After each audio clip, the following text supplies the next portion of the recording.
সাল্লাল্লাহু আলাইহি সাল্লামের পেশাব মোবারকা পান করেছিলাম।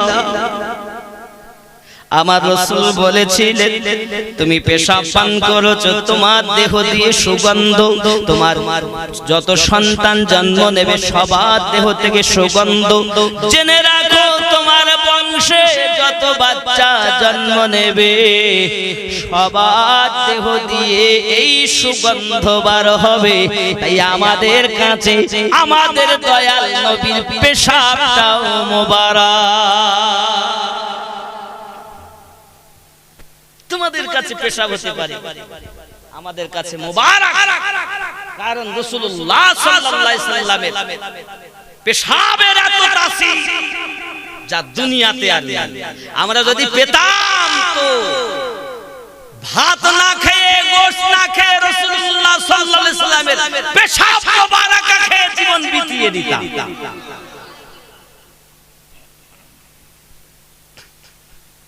সাহাবায়ে কেরামদের মাঝে তো সব সময় আমার রাসূলুল্লাহ সাল্লাল্লাহু আলাইহি ওয়াসাল্লাম যদি ইস্তেনজায় যেতেন, সবাই চিন্তা করতেন যে আমরা গিয়ে দেখি যেখানে ইস্তেনজা করেছেন, দেখি পাই কিনা। তো গিয়ে দেখতেন কিছুই নাই। ওই জায়গা দিয়ে মুশকে আম্বারের ন্যায় সুগন্ধ বার হতো।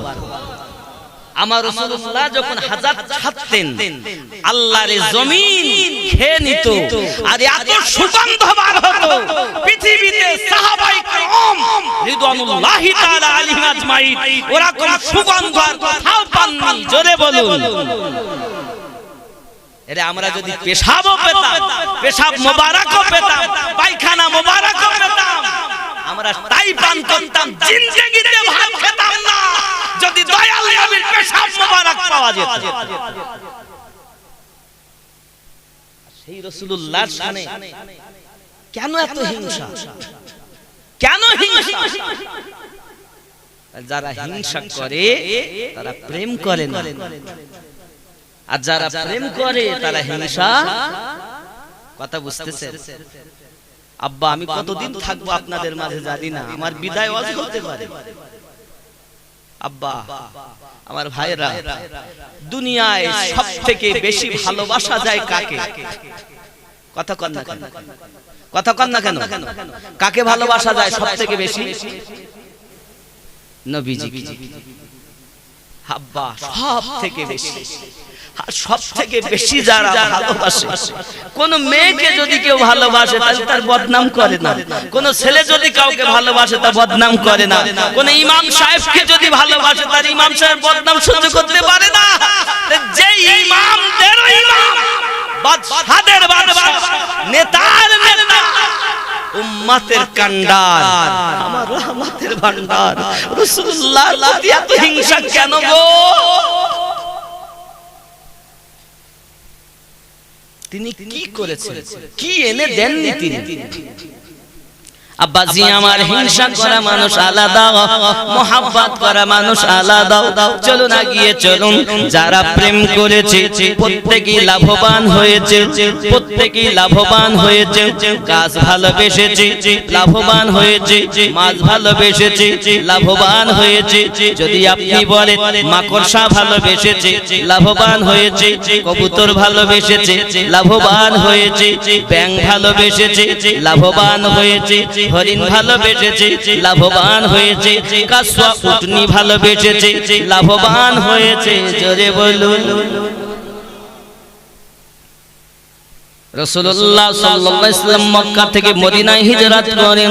হঠাৎ করে আপনার গর্তের মধ্যে আশ্রয় নিলেন, কবুতর এসে ডিম পাড়লো, মশায় মাকড়সা এসে জাল বিছিয়ে দিল, কবুতর এসে বসে আছে, কবুতর লাভবান। ঠিক কি না? পশুদের ভিতরেও দুশমন আছে। টিকটিকি দুশমন, গিরগিটি দুশমন, ব্যাঙ প্রেমিক, বাবা আমার কবুতর প্রেমিক, মাকড়সা প্রেমিক, কোথায় কোথায় প্রেম করেছে, কোথায় কোথায় দুশমনি করেছে। ও বাবাজিরা আমার, আবার রাসূল যখন আপনার গায়ে সরে আশ্রয় নিলেন, বাবা আমার ওই সমাতে দুশমনের দল আগিয়ে যায়, বাবা আমার ওইখানে টিকটিকি ঠিক ঠিক করে, কারণ ওই সমাতে কেউ একজন আছে আব্বা আমার ওই সময় ঠিক ঠিক ঠিক ঠিক বলে আব্বা আমার ওই ঠিক ঠিক ঠিক ঠিক বলেছে বলে ঠিক ঠিকই মারলে 100 নেকি হয় নবীর দুশমন এর ভাইয়ের নাম হলো গিরগেটি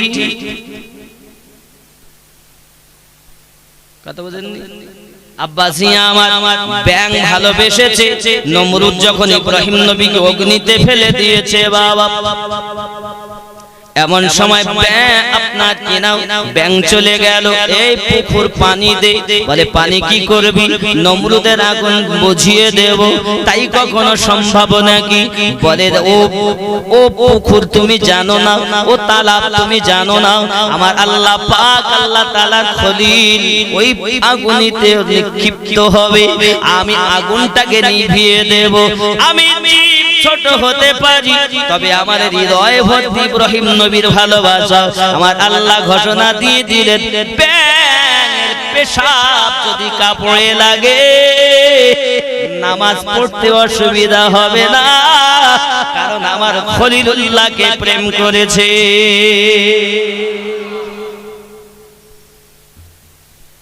প্রেমের শান কত আর দুশমনের অবস্থা মনে করে শাদি বাড়ি গিয়েছে ডালে টিকটিকি পড়েছে বা তার পায়খানা পড়েছে যারা খাবে তাদের শুধু ছুটতে হবে অফিস ঘরে ডিউটি দিতে ঠিক কি না এত বড় দুশমন কিন্তু ব্যাঙ প্রেম করেছে কবুতর প্রেম করেছে মাকড়সা প্রেম করেছে তার মানে কোন সুবহানাল্লাহ আমরা প্রেমিকের দলে আমরা দুশমনের দলে না আর কথা বোঝা যাচ্ছে আব্বাসি আমার সোনা মানিকেরা ওই নবী পাককে যারা মোহাব্বত করেছেন নবী পাক আমাদের দিঘির পাড়ে আসেননি বাবা এই দিঘির পাড়ে আপনার আল্লাহর দ্বীন ইসলামকে আমরা কিভাবে পেয়েছি আল্লাহর রাসূলের পাগল যারা সিনার ধন সিনাই করে নিয়ে এসেছেন আকাশ দিয়ে ইসলাম উড়ে আসেনি সমুদ্রের পানি দিয়ে ভেসে আসেনি রাসূলের প্রেমিকদের ধন সিনা আমারে পাত মাল এসেছে জোরে বলুন কিভাবে এসেছে সিনা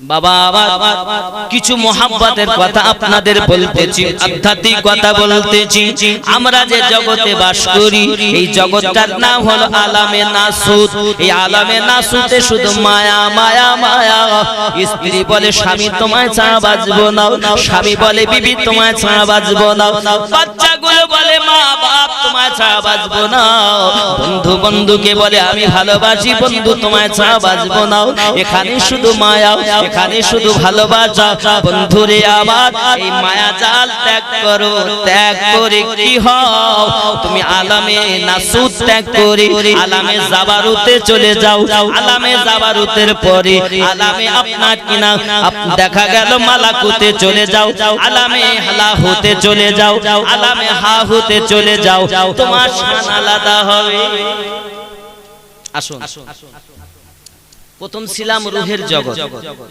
তারপরে এলাম মায়ের পেটের জগৎ তারপরে এসেছি দুনিয়ার জগৎ এবার যাব কবরের জগৎ তারপরে যাব হাসরে তারপর জান্নাত অথবা জাহান্নাম ঠিক কি না এই কথা বলেন আমি ভুল বলছি না ঠিক কিন্তু এই দুনিয়ায় আলামে জাবারুত আলামে মালাক আমরা যে আলামে এই যে বাস করছি এই আলামটা মায়ার জগৎ আলামে নাসুত এরপরে আলামে জাবারুত এরপরে আলামে লাহু এরপরে আলামে হাহু পাঁচটি জগৎ আপনার আছে তাই এই জগতে ইয়া আইয়ুহাল্লাযীনা আমানু ওয়া আমিনু ঈমানদার বিশ্বাসীগণ আবার ঈমান আনো এক ঈমান এনেছো দুনিয়ায় আসার আগে আল্লাহর কাছে দুনিয়ায় আস্তে আস্তে বড় হয়ে তুমি চলাফেরা করো যেদিন তুমি আরেকবার নবী ওয়ালা ব্যক্তির কাছে তওবা করে নিজেকে বিক্রি করেছো এই বিক্রি করার কথা আল্লাহ বলেছেন ইয়া আইয়ুহাল্লাযীনা আমানু ঈমানদার বিশ্বাসীগণ আবার ঈমান আনো। ইন্নাল্লাযীনা ইউবায়ুনাকা ইন্নামা ইউবায়ুনাল্লাহ ইয়াদুল্লাহি ফাওকা আইদিহিম। চিৎকার মেরে কোন সুবহানাল্লাহ। কি হও? মুর্শিদে ফানা হও। কিসে ফানা হবে? মুর্শিদে ফানা। হুজুর ফানা হতে হবে কেন? ফানা কি দরকার? ইনকাম করব, খাবো, ব্যয় করব, নামাজের টাইমে নামাজ পড়ব, কোরআন তেলাওয়াত করব, যদি ধনী হই হজে যাব, যদি ধনী হই যাকাত দেব। মুর্শিদের কাছে বায়াত হয় দরকার। ঠিক কিনা বলুন? ওয়াক্ত মতো নামাজ আদায় করব, আল্লাহর কালাম তেলাওয়াত করব, ধনী হলে হজে যাব, মাল থাকলে যাকাত দেব, কলেমা পড়ব, বাস। আর কি? নামাজ আমরা পড়ব, ঠিক কিনা? কি পড়ব? নামাজ। আচ্ছা আপনারা বলুন, নামাজ যখন পড়েন, নামাজ পড়তে গেলে যে যে কর্মে ব্যস্ত আছেন, এই কর্মের কথা কি মনে হয়? সংসারের চিন্তা হয়, বিবি বাচ্চা চিন্তা হয়, ব্যবসা চিন্তা হয়, কথা বলেন না কেন? হয় না? হয় না? এর থেকে বাঁচার ওয়াজ একবারও মৌলবীরা বলেনি, শুধু বলতে ঠকো ঠকো, 5 বার করে ঠকো। আল্লাহ তো ঠুকতে বলেননি। আল্লাহ পাক বলেছেন ওয়াকিমুস সালাত ওয়া আতুস যাকাত, নামাজ কায়েম করো, যাকাত প্রদান করো। আর ওরা বলে শুধু পড়ো, শুধু পড়ো। পেশাব করেছিস, পানি নিসনি, আয় ঢোক, পড়িলে। হুজুর আমার পাজামা খারাপ, লুঙ্গি খারাপ, তা যেভাবে আছিস আয় ঢোক।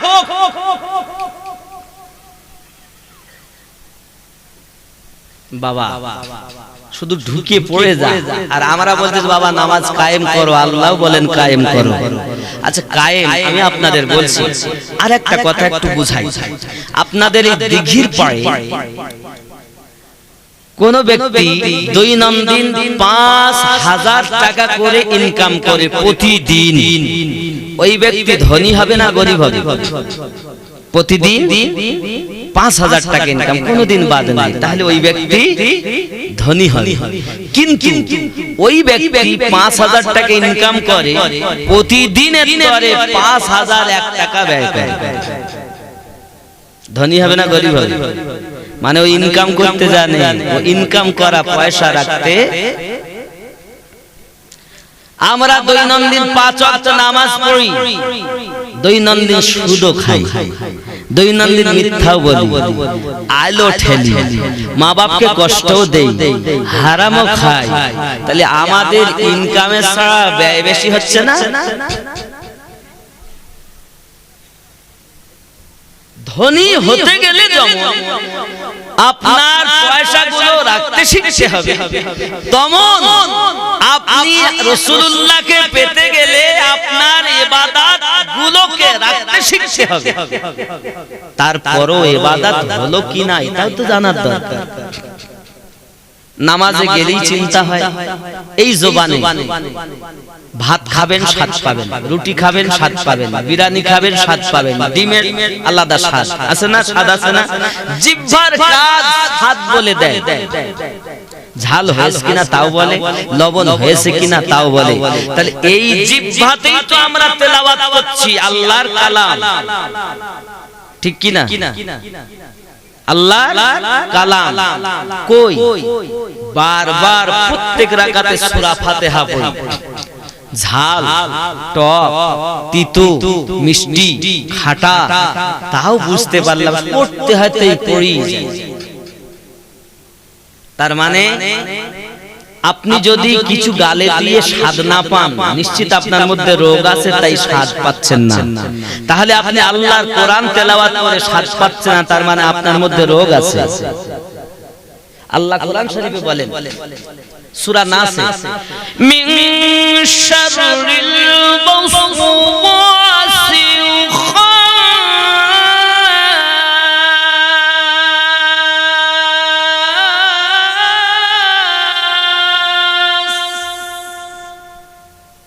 আমি আল্লাহ প্রত্যেক মানুষের কাছে খান্নাস দিয়েছি। এই কথা যখন আমাদের দয়াল নবী বললেন, তখন সাহাবী রাসূল রিদওয়ানুল্লাহি তাআলা আলাইহিম আজমাইন বলেন, হুজুর আপনিও তো মানুষ, প্রত্যেক মানুষের কাছে যদি খান্নাস থাকে তাহলে আপনিও মানুষ, আপনার কাছে খান্নাস আছে?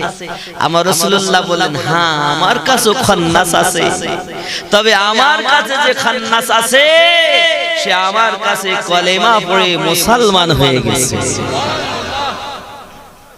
है कोई माई का लाल दुनिया में खुद के पास जो खन्नस है उसे मुसलमान बनाए?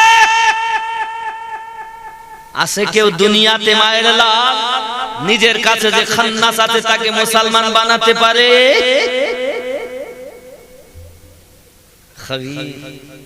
খান্নাস ধোঁকা দেয়, আপনার আমাকে দাগা দেয়, সব সময় পথ থেকে কুপথ থেকে সুপথ থেকে কুপথের পথিক বানায়। আব্বাজি তাহলে আপনার ভিতরে যে রোগ আছে, মানুষ শয়তান, জিন শয়তান, নাফস শয়তান, কথা বুঝতে পারেননি?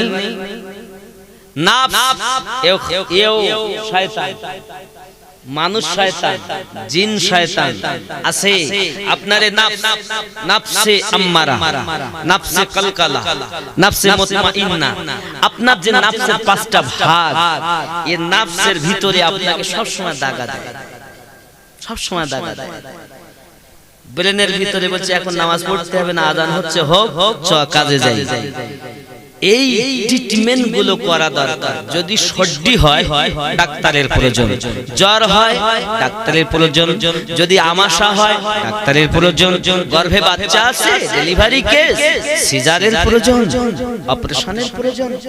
এ বাবা ও রোগ কত বড় হয়েছে দেখো বাবা। যদি জ্বর হয় ডাক্তার প্রয়োজন, তো আপনার নাফসের ভিতরে যে ওয়াসওয়াসা শয়তান দিয়ে মিথ্যা কথা, সুদ, ঘুষ, শরীয়তের খেলাফ কাজ, মুর্শিদের কাছে বিক্রি না হওয়া, আপনি যদি মনে করেন এমন রোগ আপনার মধ্যে আছে তাহলে আপনার ডাক্তারের প্রয়োজন। সূরা ফাতিহা তেলাওয়াত করে 7 পান্নি, নামাজ পড়ে 7 পান্নি, আল্লাহ আল্লাহ আল্লাহ আল্লাহ আল্লাহ আল্লাহ 7 পান্নি, তাহলে আপনার মধ্যে রোগ আছে। যদি মনে করেন রোগ আছে তাহলে ডাক্তারের কাছে যান। ওই ডাক্তারগুলো কি ডাক্তার? এমবিবিএস মদিনা ফেরত নবীওয়ালা ডাক্তার, ওরা লন্ডন ফেরত আর তারা মদিনা ফেরত। তারাই হলো মুর্শিদে কামিল, যারা নবী দেখা, নবী পাওয়া, আল্লাহ পাওয়ার পথ বলে দেয়। আপনি বলছেন বায়াত হতে হবে না, সাহাবায়ে কেরাম রিদওয়ানুল্লাহি তাআলা আলাইহিম আজমাইন বায়াত হয়েছেন, গাউসে আজম নিজে বায়াত হয়েছেন, 20 বছর পোটলা খাজা মাইনুদ্দিন চিশতি আজমিরি বহন করেছেন। তুমি কি খাজা আজমিরির থেকেও বড়? কোন খেতে পচা মূল তুমি? হিন্দুস্তানের মাটিতে আলো জ্বালিয়েছেন খাজা মাইনুদ্দিন চিশতি, জোরে বলে। পৃথিবীর জমিনে আউলিয়াদের সরতাজ গাউসে পাক, যেমন নবী ইনদের মধ্যে সরদার আমাদের নবী, ওলি ইনদের মধ্যে সরদার গাউসে আজম। কে কে কে? গাউসে আজম। তাই বলি, ওলি দিগের রাজা মহারাজ নামদের সালাম খানি, আব্দুল কাদের মোহাব্বত, আব্দুল কাদের উচ্চ রবে আব্দুল, একসঙ্গে বলুন আব্দুল কাদের, আরো জোরে আব্দুল কাদের। নি ওলি দিগে রাজা মহারাজ নাম খানি আব্দুল। আচ্ছা ওনার নাম নিলে কি গুনাহ হবে? মোহাব্বত আব্দুল কাদের নি কৃপা করে রাখো মোদের লাজ, ও গো কুতুবে রাব্বানি আব্দুল। মোহাব্বত আব্দুল কাদের লানি ওলি দিগের রাজা মহারাজ, নাও মোদের সালাম খানি আব্দুল। রসুল পাকের তুমি পিয়ারা মাওলা আলী নয়ন তারা,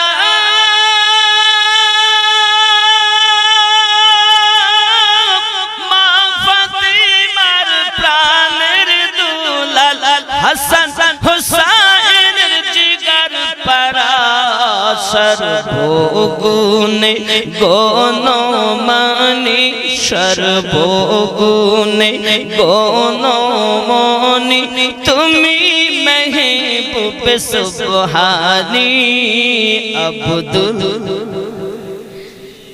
এই আওয়াজ চলবে না, আরো জোরে আব্দুল জেলানি কৃপা করে রাখো মোদের লাজ, ও গো কুতুবে রাব্বানি আব্দুল। জোরে কন্না সুবহানাল্লাহ, ঠিক কি না? মুসিবতে পড়ে মোরা ডাকি তোমায় দাস্তাগি,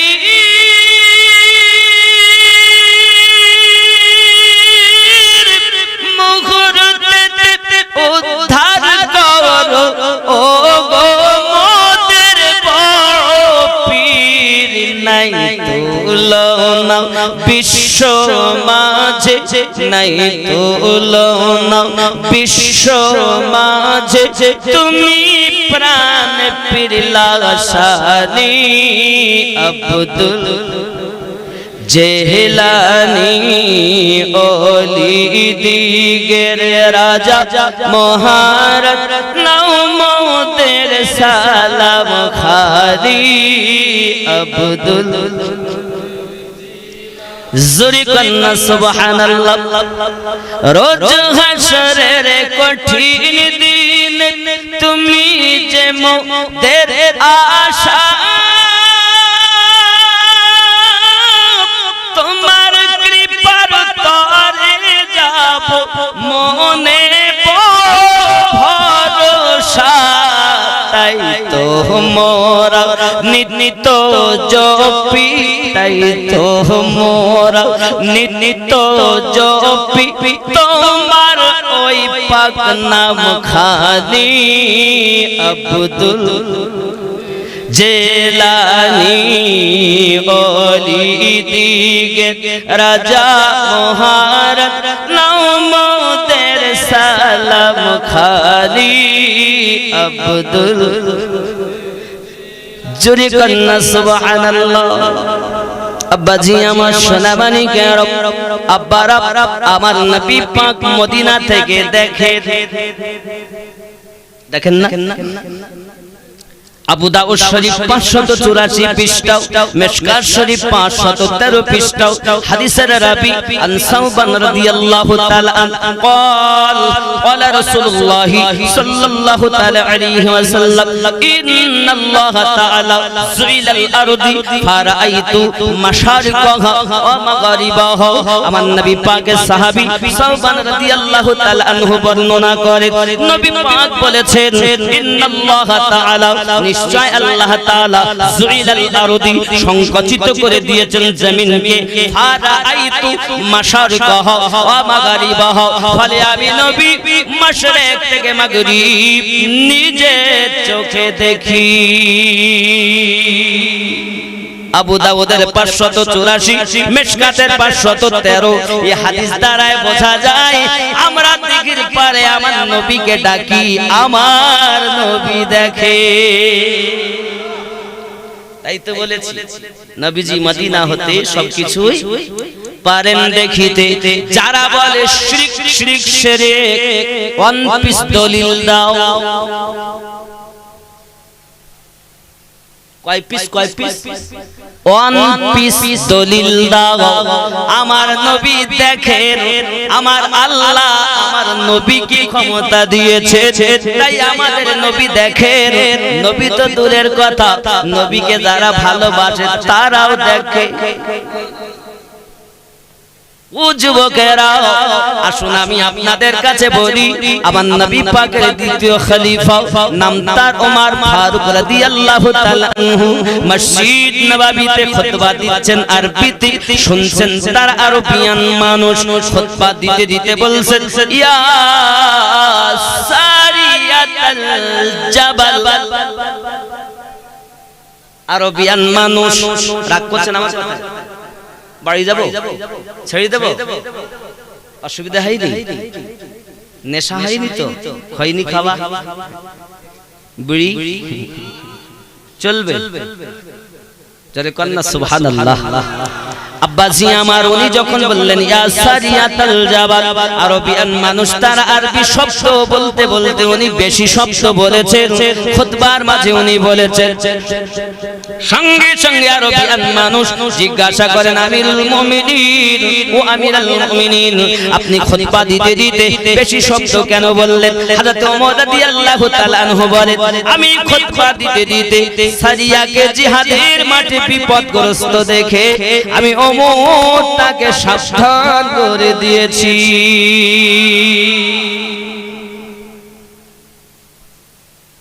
বাবারা,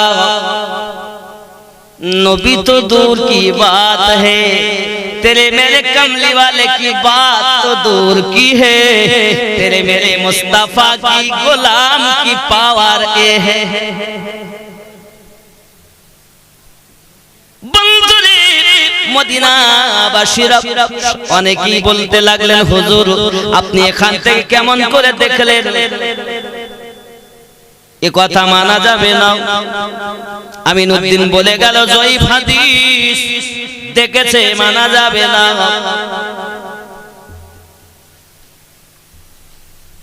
বন্ধুরে ভালো করে বুঝুন, এই হাদিসটি জয়ীফ নয়, হাযা হাদিসুন সহিহুন বিলইসনাদ আলা শাইখিন। এই হাদিসটি সহিহ সহিহ সহিহ। এমনি করে মদিনাবাসীরা হযরত ওমর রাদিয়াল্লাহু তাআলা আনহুকে বলেন, হুজুর আপনাকে নজরবন্দি করা হবে যতদিন সারিয়া ফিরে না আসে, কারণ আপনি বললেন আমি সাবধান করে দিয়েছি, দুশমনেরা তার প্রতি হামলা করতে পারেনি, তার মানে আল্লাহ তাকে বাঁচিয়েছেন, তিনি বেঁচে আছেন, অবশ্যই ফিরে আসবেন। যতদিন ফিরে না আসে ততদিন আমরা আপনাকে ছাড়ব না, নজরবন্দিতে রাখবো। যেদিন ফিরে আসবে প্রমাণ পাবো, তারপরে আপনাকে ছেড়ে দেব। হযরত ওমর ফারুক রাদিয়াল্লাহু তাআলা আমার নবীর প্রেমিক, উনি বলেন আমার কোনো আপত্তি নাই, এটা চুরি করার কথা নয়, এটা আমার রাসূলুল্লাহর মুহাব্বতের কথা, এটা চুরি করা নয়। চোর, তুমি চোর নন, ইনি এমন চোর যদি বলেন চুরি না করলে জান্নাত পাবেন, হারাম না খেলেও জান্নাত পাবেন। কি চোর? সারা মানুষ ঘুমিয়ে আছে, বাপ মা বন্ধু বান্ধব নিশি রাতে চুরি করে করে আল্লাহকে ডাকে, সুবহানাল্লাহ। রাগ করেছে, নামাজ জীবনে ছাড়বই না, শরীয়তের খেলাফ কাজ করবই না, এ হারাম না খেলেও জান্নাত পাওয়া যাবে না। এরকম রাগ ডাক, এ রাগ যায়। আর রাগ করি বলতে মসজিদ যাবই না, গরু ছাগল যায়, আমাকে কখনো দেখেছো মসজিদ? এ লোকের অবস্থা এই কথা বুঝতে পারছেন? রাগ করেন আমার উপরে। কটা বাজে গো? ও আবার কালেকশনও আছে, কথা বুঝেছেন? যাক ঘটনাটা বলবো, জোরে বলুন সুবহানাল্লাহ। যাই হোক বাপ, হযরতে সারিয়া রাদিয়াল্লাহু তাআলা আনহু যতদিন না এলেন, ফারুক আযম রাদিয়াল্লাহু তাআলা আনহুর প্রতি নজরবন্দি করে রাখা হয়েছে বাবা। যখন উনি ফিরে এসেছেন, মদিনার মানুষেরা আগেই ওনাকে জিজ্ঞাসা করেন, সারিয়া ওগো রাসূলুল্লাহর আশিক, ওগো সারিয়া বলো না কি খবর, অমুক দিন কি খবর, কি অবস্থায় আপনি ছিলেন, সমস্ত ঘটনাটা খুলে বলতে দে। সারিয়া লাভ মেরে ফারুক আযমের সঙ্গে দেখা করতে যাবেন বলে ব্যতিব্যস্ত। বলে কেন ওনার সঙ্গে দেখা করার এত ব্যস্ততা? বলে একটাই কারণ, ওই দিন যদি ওমর রাদিয়াল্লাহু তাআলা আনহু আমাকে আওয়াজ না দিতেন, দুশমনেরা হয়তো আমাকে শহীদ করে দিত। হযরত ওমর রাদিয়াল্লাহু তাআলা আনহুর আওয়াজ আমি কানে শুনেছি। উনি যে নববী মসজিদে খুতবা দিচ্ছিলেন, তাও আমি আল্লাহর দয়াতে দেখেছি। তাই তার কাছে আমি আগেই ক্ষমা চাইতে যাই। বোঝা গেল রাসূলুল্লাহকে ভালোবেসে তারা এত লাভবান হয়েছে। আমার আল্লাহ পাক তাদেরকে পাওয়ার দান করেছে। হুজুর কোরআন থেকে প্রমাণ দেন। কি থেকে? কোরআন শরীফ থেকে। চলুন কোরআনুল মাজিদ খুলুন। আল্লাহ পাক জানান, উলাইকাল্লাযী আন'আমা আল্লাহু মিনান নাবিয়্যিনা ওয়াস-সিদ্দীকিন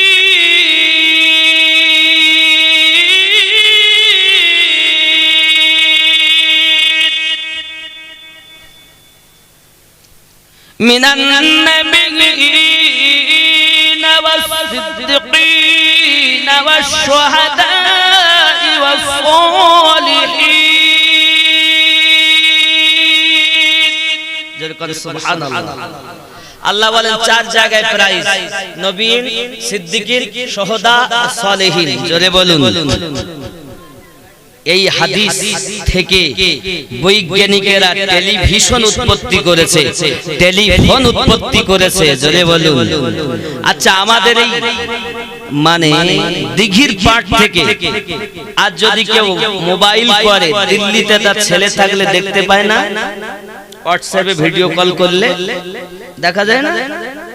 বাবা, এই হাদিস থেকে ওই মোবাইল উৎপত্তি হয়। এখন মোবাইলে ছবি দেখতে গেলে স্পিকার ভালো লাগবে, মোবাইলে নেটওয়ার্ক থাকা লাগবে, মোবাইলে পয়সা লাগবে।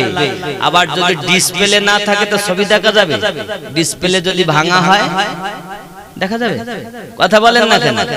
আবার যদি স্পিকার তার কাটা থাকে তাহলে আপনি কথা শুনতে পাবেন না, সেও শুনতে। তাহলে দেখতে গেলে, কথা হতে গেলে যেমন মোবাইলটা কমপ্লিট দরকার, আল্লাহর দেওয়া দেহ আপনার কমপ্লিট থাকা দরকার। তারপরেই এই দিঘির পায়ের মাটিতে নবী দেখা যায়। যার এই দেহ পুরো কমপ্লিট, সেই হলো নবীওয়ালা। জোরে বলে। আপনি মনে করছেন আমি না, ঠুকি নেওয়াতেই কাজ না, আরো অনেক কাজ বাকি, আরো অনেক কাজ বাকি। নাফসকে তুমি নাফসের তাবে হবে কেন? মন বলেছে আজ আমি গোশত খাবো, তাহলে আয় 5 কেজি। মন বলেছে আজ মাছ খেতে হবে, তাহলে আয় মোটা থেকে দেখ বাজারে যা, ফটকপুকুর যা, এই ভাঙড়ে বাজারে যা, দেখ সবচেয়ে মোটা মাছ কি হয়েছে। তাহলে হুজুর 3 কেজি তো ভেট খেয়েছে, ওটা লিয়ে আয়। মন চেয়েছে। কিন্তু আল্লাহ ওয়ালা যারা, নবী ওয়ালা যারা, খাওয়ার মন চাইলেও তারা খেতেন না, মনটাকে জব্দ করতেন। এমন আল্লাহ ওয়ালা আছে মাসকে মাস, বছরকে বছর কিছু খাননি। কথা বুঝেননি? জ্বলন্ত নজির বহু দুনিয়ায়। আব্বাসি আমার, তাহলে নবী পাকের সাহাবী ওমর রাদিয়াল্লাহু তাআলা পাওয়ার মসজিদ নববী থেকে হাজার হাজার মিল দূরে দেখতে পেয়েছে। এই দিঘির পাড়ের মানুষ যদি নবীওয়ালা হয়, দিঘির পাড়ে ভাঙা ঘরে শুয়ে আমার রাসূলুল্লাহকে দেখতে পাবে। কথা বোঝা যায়?